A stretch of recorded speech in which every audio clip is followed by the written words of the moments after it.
સૂરે calf. બિસ્મિલ્લાહિર્રહમાનિર્રહીમ. અલ્લાહના નામથી જે અત્યંત કૃપાળુ અને દયાળુ છે. क़ાફ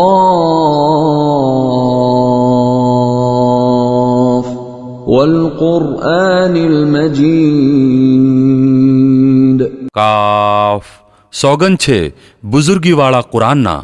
બલ અજિબુ અન જાઅહુમ મુન્ઝિરુમ મિનહુમ ફक़ાલ અલ કાફિરૂન હાઝા શૈઉન અજીબ.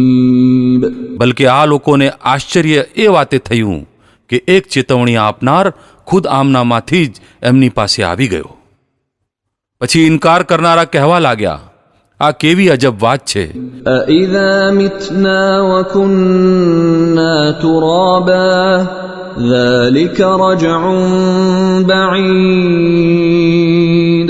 શું જ્યારે અમે મરી જઈશું અને માટી થઈ જઈશું તો બીજી વાર ઉઠાવવામાં આવીશું? આ પાછા ફરવાનું તો સમજ બહારનું છે.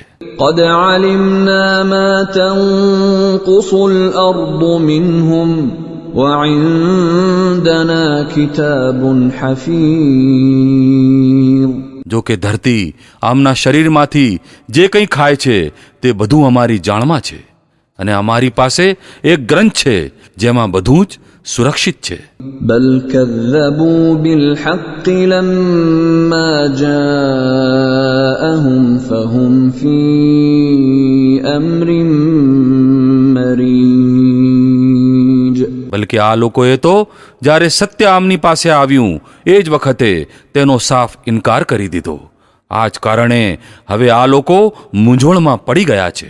أفلم ينظروا إلى السماء فوقهم كيف بنيناها وزيناها وما لها من فروج. ઠીક, તો શું આમણે ક્યારે પોતાની ઉપર આકાશ તરફ જોયું નથી? કેવી રીતે અમે તેને બનાવ્યું અને શણગાર્યું અને તેમાં ક્યાંય કોઈ તિરાડ નથી. والأرض مددناها وألقينا فيها رواسي وأنبتنا فيها من كل زوج بهيج. અને ધરતીને અમે પાથરી અને તેમાં પર્વતો જમાવી દીધા અને તેમાં દરેક પ્રકારની સુંદર વનસ્પતિ ઉગાડી દીધી. تبصرة وذكرى لكل عبد منيب.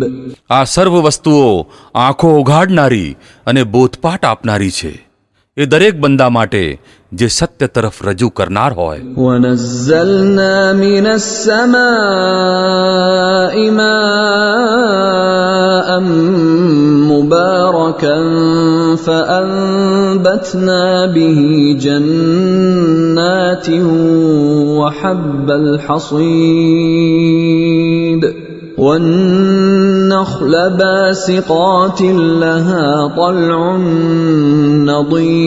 نضيد رزقا للعباد وأحيينا به بلدة ميتا كذلك الخروج. અને આકાશમાંથી અમે બરકતવાળું પાણી ઉતાર્યું, પછી તેના વડે બાગ અને અનાજના પાક અને ઊંચી ઊંચી ખજૂરીઓ પેદા કરી દીધી, જેમની ઉપર ફળોથી લદાયેલા ઝુમખા એકની ઉપર એક લાગે છે. આ વ્યવસ્થા છે બંદાઓને રોજી આપવાની. આ પાણીથી અમે મૃત ભૂમિને જીવન બક્ષીએ છીએ. મરી ગયેલા મનુષ્યોનું જમીનમાંથી નીકળવું પણ આવી જ રીતે હશે.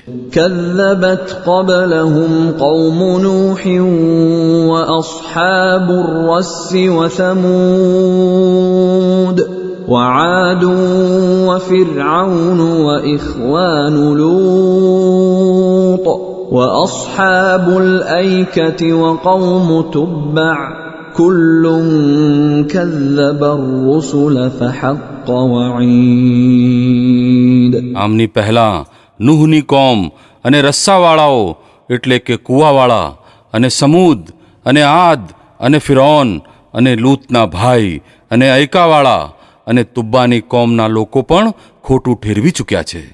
દરેકે રસૂલોને ખોટા ઠેરવ્યા અને છેવટે મારી યાતનાની ધમકી તેમના માટે સાચી ઠરી. أفعينا بالخلق الأول بل هم في لبس من خلق جديد. શું પહેલી વખતે સર્જન કરવા માટે અમે અસમર્થ હતા? પરંતુ એક નવીન સર્જન વિશે આ લોકો શંકામાં પડેલા છે. ولقد خلقنا الإنسان ونعلم ما توسوس به نفسه ونحن أقرب إليه من حبل الوريد. અમે મનુષ્યને પેદા કર્યો છે અને તેના મનમાં ઉદ્ભવતા વસવસાઓ સુદ્ધાને અમે જાણીએ છીએ. અમે તેની ગરદનની ધોરી નસ કરતાં પણ તેની વધુ નજીક છીએ. إذ يتلقى المتلقيان عن اليمين وعن الشمال قعيد. અને અમારા આ પ્રત્યક્ષ જ્ઞાન ઉપરાંત બે લખનારાઓ તેના જમણે અને ડાબે બેઠા બેઠા દરેક વસ્તુ નોંધી રહ્યા છે. ما يلفظ من قول إلا لديه رقيب عتيد. કોઈ શબ્દ તેમના મોઢેથી એવો નીકળતો નથી જેને સુરક્ષિત કરી લેવા માટે એક સતત નજર રાખનાર મોજૂદ ન હોય. وجاءت سكرة الموت بالحق ذلك ما كنت منه تحيد. પછી જુઓ તે મોતની મૂર્છા સત્ય લઈને આવી પહોંચી. આ એ જ વસ્તુ છે જેનાથી તું ભાગતો હતો. ونفخ في الصور ذلك يوم الوعيد. અને પછી રણશિંગુ ફૂંકવામાં આવ્યું. આ છે એ દિવસ જેનાથી તું ડરાવવામાં આવતો હતો. وجاءت كل نفس معها سائق وشهيد.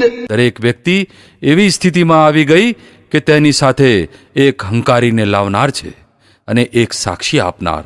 لقد كنت في غفلة من هذا فكشفنا عنك غطاءك فبصرك اليوم حديد. આ વસ્તુ તરફથી તું ગાફેલ હતો. અમે એ પડદો હટાવી દીધો જે તારી આગળ પડેલો હતો અને આજે તારી નજર બહુ તેજ છે. وقال قرينه هذا ما لدي عتيد. તેના સાથીદારે કહ્યું, આ જે મારા હવાલામાં હતો હાજર છે. ألقيا في جهنم كل كفار عنيد مناع للخير معتد مريب. الذي جعل مع الله إلها آخر فألقياه في العذاب الشديد. હુકમ આપવામાં આવ્યો, ફેંકી દો દરેક કટ્ટર કાફીરને જે સત્યનો દુશ્મન હતો, ભલાઈને રોકનાર અને હદ વટાવી જનાર હતો, શંકામાં પડેલો હતો અને અલ્લાહની સાથે કોઈ બીજાને ખુદા બનાવી બેઠો હતો. નાખી દો એને સખત યાતનામાં. قال قرينه ربنا ما أطغيته ولكن كان في ضلال بعيد. તેના સાથીદારે કહ્યું, હે ખુદા, મેં આને વિદ્રોહી નથી બનાવ્યો, બલકે આ પોતે જ અંતિમ કક્ષાની ગુમરાહીમાં પડેલો હતો. قال لا تختصموا لدي وقد قدمت إليكم بالوعيد. જવાબમાં ઇરશાદ થયો, મારી સામે ઝઘડો ન કરો, હું તમને અગાઉથી જ દુષ્પરિણામથી ચેતવી ચૂક્યો હતો. ما يبدل القول لدي وما أنا بظلام للعبيد. મારે ત્યાં વાત બદલવામાં આવતી નથી અને હું પોતાના બંદાઓ ઉપર જુલ્મ કરનાર નથી. يوم نقول لجهنم هل امتلأت وتقول هل من مزيد. એ દિવસે જ્યારે અમે જહન્નમને પૂછીશું કે શું તું ભરાઈ ગઈ, અને તે કહેશે કે શું હજુ બીજું કંઈ છે.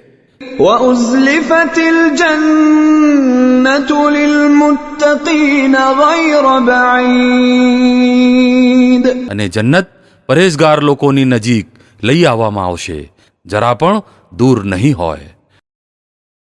هذا ما توعدون لكل أواب حفيظ. ઈર્ષાદ થશે, આ છે એ વસ્તુ જેનો તમારી સાથે વાયદો કરવામાં આવતો હતો. એ દરેક વ્યક્તિ માટે જે ખૂબ જ રજૂ કરનાર અને બહુ જ તકેદારી રાખનાર હતી. من خشي الرحمن بالغيب وجاء بقلب منيب. જે જોયા વિના રહેમાનથી ડરતી હતી અને જે મોહિત હૃદય લઈને આવી છે. ادخلوها بسلام ذلك يوم الخلود. દાખલ થઈ જાઓ જન્નતમાં સલામતીપૂર્વક. એ દિવસ કાયમી જીવનનો દિવસ હશે. لهم ما يشاءون فيها ولدينا مزيد. ત્યાં એ લોકો માટે એ બધું હશે જે તેઓ ચાહશે, અને અમારી પાસે તેનાથી પણ ઘણું વધારે તેમના માટે છે. وكم أهلكنا قبلهم من قرن هم أشد منهم بطشا فنقبوا في البلاد هل من محيص. અમે આમની પહેલાં ઘણી કોમોને નષ્ટ કરી ચૂક્યા છીએ, જેઓ આમના કરતાં ઘણી વધારે શક્તિશાળી હતી, અને દુનિયાના દેશો તેઓ ખૂંદી વળી હતી. તો શું તેઓ કોઈ આશ્રય સ્થાન મેળવી શક્યા? إن في ذلك لذكرى لمن كان له قلب أو ألقى السمع وهو شهيد. આ ઇતિહાસમાં બોધપાઠ છે એ દરેક વ્યક્તિ માટે જે હૃદય ધરાવતી હોય અથવા ધ્યાનપૂર્વક વાત સાંભળે. ولقد خلقنا السماوات والأرض وما بينهما في 6 أيام وما مسنا من لغوب. અમે આકાશો અને ધરતીને અને તેમની વચ્ચેની સર્વ વસ્તુઓને 6 દિવસમાં સર્જી દીધી, અને અમને જરાય થાક લાગ્યો નહીં. فاصبر على ما يقولون وسبح بحمد ربك قبل طلوع الشمس وقبل الغروب. પછી હે નબી, જે વાતો આ લોકો બોલે છે તેની ઉપર ધીરજ રાખો, અને પોતાના રબની પ્રશંસા સાથે તેની પવિત્રતાનો જાપ કરતા રહો, સૂર્યોદય અને સૂર્યાસ્ત પહેલાં. ومن الليل فسبحه وأدبار السجود. અને રાતના વખતે ફરી તેની પવિત્રતાનો જાપ કરો, અને સિજદાથી પરવાર્યા પછી પણ.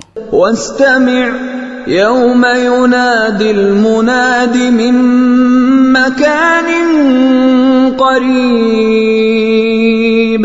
અને સાંભળો, જે દિવસે પોકારનાર દરેક વ્યક્તિની નજીકથી જ પોકારશે.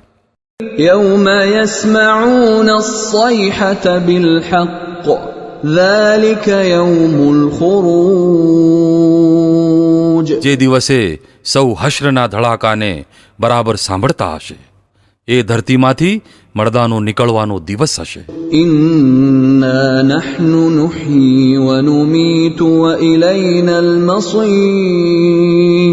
અમે જ જીવન આપીએ છીએ અને અમે જ મોત આપીએ છીએ અને અમારી તરફ જ એ દિવસે સૌને પાછા ફરવાનું છે. يوم تشقق الأرض عنهم سراعا ذلك حشر علينا يسير. જ્યારે ધરતી ફાટશે અને લોકો તેમાંથી નીકળીને ઝડપથી ભાગતા જતા હશે, આ હશ્ર અમારા માટે ખૂબ આસાન છે. نحن أعلم بما يقولون وما أنت عليهم بجبار فذكر بالقرآن من يخاف وعيد. હે નબી, જે વાતો આ લોકો ઉચ્ચારી રહ્યા છે તે અમે બરાબર જાણીએ છીએ, અને તમારું કામ એમની પાસે બળજબરીપૂર્વક વાત સ્વીકાર કરાવવાનું નથી. બસ તમે આ કુરાન મારફતે એ દરેક વ્યક્તિને બોધ આપી દો જે મારી ચેતવણીથી ડરે.